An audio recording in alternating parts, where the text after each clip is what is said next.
গৌতম বুদ্ধ, আলোর পথে যাঁর যাত্রা চিরন্তন। তিনি ছিলেন এক রাজপুত্র। নাম তাঁর সিদ্ধার্থ।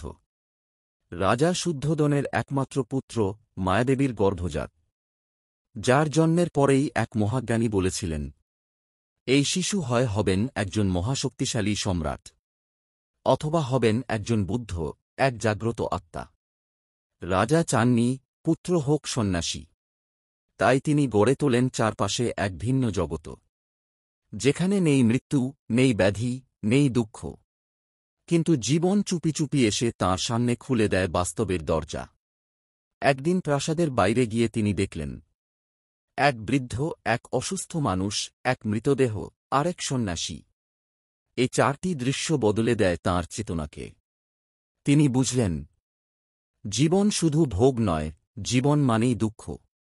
তবু কোথাও কি আছে মুক্তির পথ? এই প্রশ্নের উত্তর খুঁজতেই তিনি এক রাতে ছেড়ে দেন প্রাসাদ, স্ত্রী যশোধরা ও পুত্র রাহুলকে রেখে। তিনি হয়ে ওঠেন এক অনুসন্ধানী, এক সত্যযাত্রী। ৬ বছর কেটেছে সাধনায়, উপবাস, তপস্যা, নিঃসঙ্গ ধ্যান। কিন্তু উত্তর তখনও অধরা। অবশেষে এক বোধিবৃক্ষের নিচে বসে তিনি স্থির হলেন। জপ করলেন, ধ্যান করলেন। তখনই তাঁর ভেতরে উদয় হল জ্ঞান। তিনি উপলব্ধি করলেন, জীবন দুঃখময়, তবে দুঃখের কারণ আছে, আর সেই কারণ দূর করা যায়। তবে তার জন্য প্রয়োজন ৮টি পথ, যা তিনি বললেন অষ্টাঙ্গিক মার্গ। এই জ্ঞানের মুহূর্তেই তিনি হয়ে উঠলেন বুদ্ধ, একজন জাগ্রত মানুষ, যিনি নিজেই আলোকিত হয়েছেন আর আলো ছড়িয়ে দিলেন অন্যদের মাঝে। তিনি বলেন, অহিংসাই সর্বোচ্চ ধর্ম। তিনি শেখালেন, নিজেকে জানো, অন্ধ অনুসরণ নয়, নিজের অভিজ্ঞতায় খুঁজে নাও সত্যকে। তিনি বললেন, তৃষ্ণাই দুঃখের মূল, আর সংযমেই শান্তি। তিনি কোনো ঈশ্বর হননি, হতে চাননি।